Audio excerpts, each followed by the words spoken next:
Hey, Steve Saretsky here. As always, Canadian real estate market update with a particular focus on Vancouver. If you're getting sort of value entertainment out of these videos, I'll ask you to thumbs up and subscribe. Questions, comments, put those below. I want to touch this week on some updates from the Bank of Canada, what this is going to mean for the mortgage market, the housing market, hopefully some just overall general advice to help you navigate, I think, these extremely turbulent times that are ahead of us. And as you guys know, I don't do a whole lot of sort of warning videos very, very often. I give you guys kind of a warning video sort of at the onset of the pandemic when the Bank of Canada and policymakers are flooding the market with loads and loads of liquidity and warning you of massive asset price inflation, which we got right. And now, of course, I'm warning you on the reverse, which is the desirability of central banks, or the naivete of central banks to actually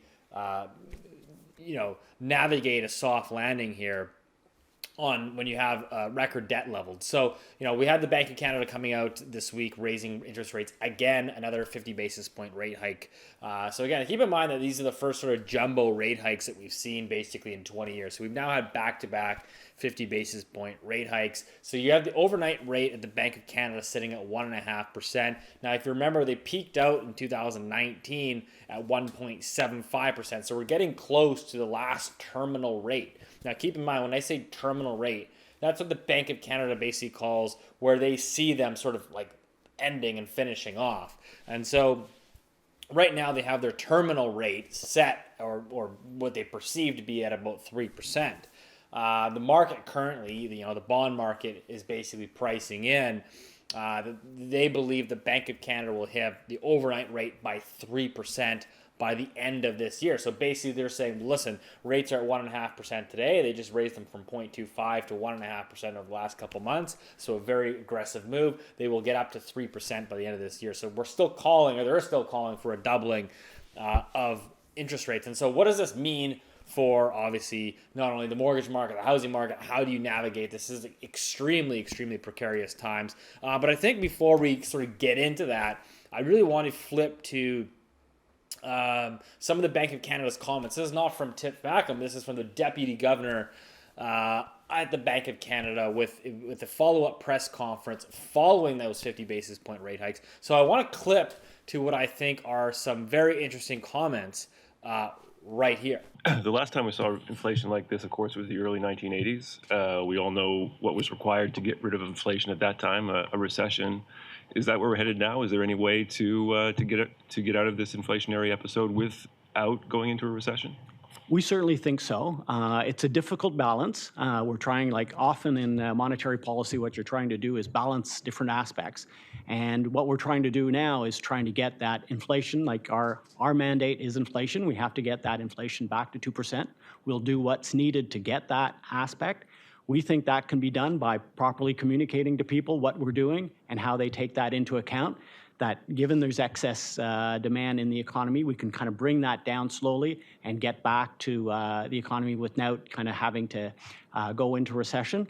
We're aiming for this soft landing, but it is a difficult compromise. You kind of do a little bit too little, and you kind of allow inflation to keep going, and that become entrenched. That's not our goal. And if you do too much, you might kind of bring the economy into a recession. So we're trying to aim that in between. And a large part of that is for people to understand what we're doing, why we're doing it. And with that, we think we can kind of rein this in without necessarily getting into a recession type area. Putting aside what your current forecasts are for Canada's economy and the desirable outcomes, would you be prepared to engineer a recession if that was what was necessary to achieve the inflation target? Okay. Our mandate is clear. It's the inflation target. That's what we have to do. We have to do what's necessary to get there, and we'll do what's necessary. But at the same time, we try to do it in the way that's the best for Canadians. But the bottom line is we will get inflation back to 2%, and we'll do what's necessary to get it there. Just coming back to how you see the soft landing, do you think that you can get inflation back to target without the unemployment rate rising? Or would an increase in unemployment be expected and perhaps helpful in terms of reining in excess demand? Thank you. Right now, we think there's this excess demand, and the question is how much we have to rein in that excess demand. There's so many job vacancies out there. We really see that demand's very high. As that kind of comes in, there might be a little bit of an adjustment, which would be natural. Of the unemployment rate might increase a bit. If that is smooth, that doesn't put us into recession. What we don't want to have is which would be, again, a possibility, is really having a big increase in unemployment. We're hoping we can get that into a soft landing of getting the labor market more in balance, again, with supply more in line with the demand there. So the Bank of Canada thinks that they can engineer this magical soft landing, but they're basically telling you, listen, at least in their words, they're telling you that they are basically willing to engineer a recession in order to bring inflation back down to 2%. Now, if you remember, I did an interview with Professor Steve Keen, who I think was pretty much one of the smartest people on the plumbing of the financial system, understanding how credit works, particularly in the private sector, and how that basically how banking and credit work in the modern banking system that we have today. And, basically the summarization of my interview with him was that, listen, like, inflation will not be able to be solved by central banks. They're going to hike interest rates. They're going to crush the economy in the process. They're going to crush asset markets in the process, but you'll still have probably above average inflation above those 2% targets. Because, like, again, as a central bank, you cannot print more oil, you cannot print more food, and these are, a crisis that is evolving not only through a lot of these green energy policies that governments are slamming down people's throats, but also the war in Ukraine, which is you're basically one of your largest commodity producers. So this inflation is probably going to persist, but central banks think that just by hiking interest rates, they're going to be able to kill it. And so basically, as the Bank of Canada says, they're going to try to basically end up engineering a recession, and in the process, probably engineering not a soft landing, but a hard landing, because it's very hard to do when you have debt loads as much as we do. Now, remember, we grew, over the past 12 months, Canadian mortgage debt grew by about $190 billion. Canada's household debt to GDP sits at 110%. Back in the global financial crisis, U.S. household indebtedness hit about 90% of debt to GDP on the household sector. So we're well above that. I mean, if you look at residential investment as a percentage of GDP, we're getting close to 10%. We're getting in line with Ireland and Spain levels, well above the U.S. So this is a sector, and as I talked about last week, over the past 5 years, residential investment and consumption in Canada accounted for 85% of real GDP growth. So the Canadian housing market, again, is the Canadian economy. So all I'm saying is, when I look at this from sort of my perspective, which is working in the real estate space day to day and just seeing what's happening in the housing market, I'm like, there's no way there's a soft landing that it's going to be engineered. So what we have to watch for is, are the central banks true in their word that they will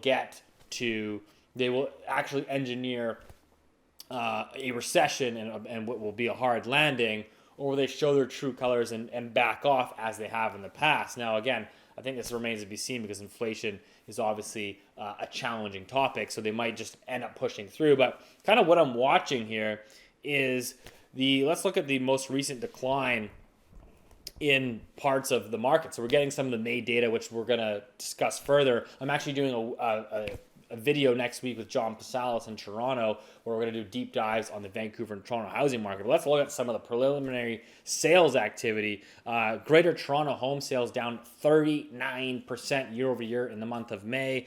Greater Vancouver home sales down 32% in May. And the Fraser Valley here in Vancouver, the suburbs, which was the hottest segment of the market, down 54% from last year. I mean, you just had sales activity get cut in half. And again, we just started moving rates higher here. We just started the rate hiking cycle. Apparently, again, according to the bond market, we still got a doubling of rates to go from the Bank of Canada. So if that actually holds true, where does the housing market sit? Again, I am skeptical of that view, because I think that the economy is rolling over much, much faster.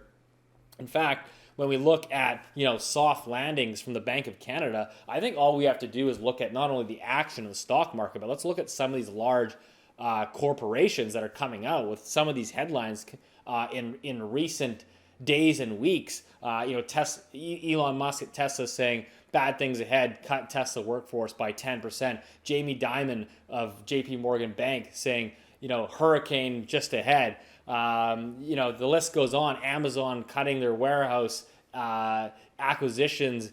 So the warning signs are out there that the job layoffs I think are already they're coming, and so a lot of the data that they're looking at is ultimately the lagging indicator. But again, coming back to the Canadian housing market, the softness is percolating across the housing market. Now, again, keep in mind this is a housing market that really peaked in February, so we're coming off these really high frothy levels, but this has been a very rapid adjustment in just several months. So, if we look at median house prices, again, not perfect in a volatile market, but let's just look at, detached median prices. So if I look here in Greater Vancouver, particularly in the suburbs, Mission detached house prices down 16%.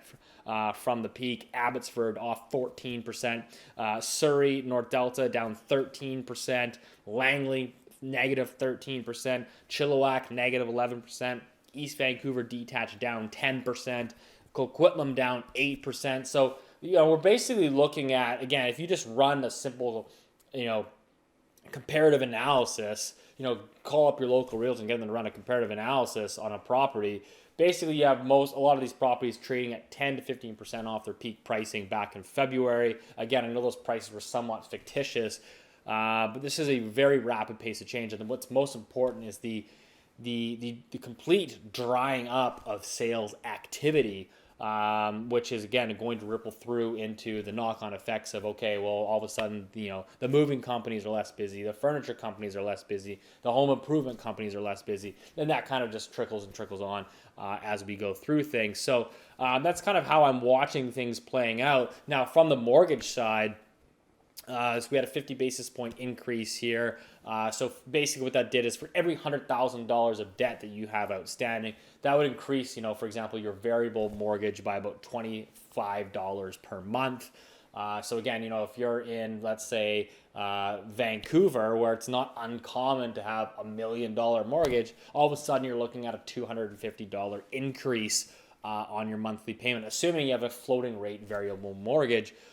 Which ironically enough, these are gaining wider and wider adoption. In fact, across Canada, if you look at CMHC data for insured mortgages, which is sort of more highly levered mortgages, about 50%, 49% of new mortgages in Canada have actually opted to go through the variable channel. So there's a lot of sensitivity that is percolating in the housing market that is going to be subject to these higher rates.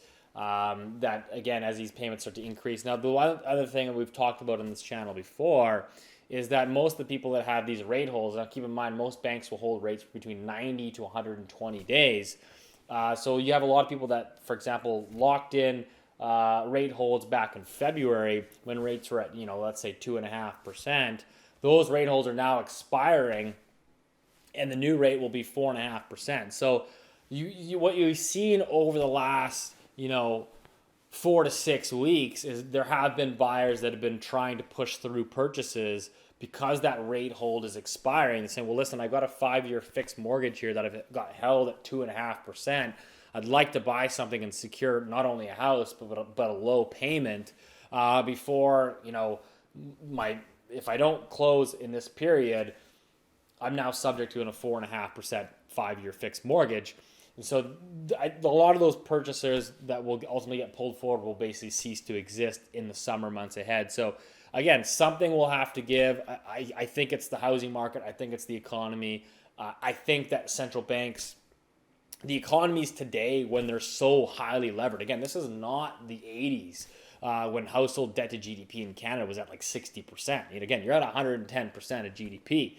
So you basically are running a switch, which is economy on, economy off. So, monetary accommodation off, economy off. So, again, I kind of laugh when the Bank of Canada says, they're going to engineer the soft landing. There is no soft landing. It's either you continue to raise rates in the pursuit of bringing down inflation, and you will have this hard landing, or they ultimately back off and you ultimately have, I would argue, persistently higher inflation. So that is the predicament that we're in today. And I think Jamie Dimon, I mean, I don't necessarily trust a banker, but I do think there is a hurricane there, and we've talked about it before.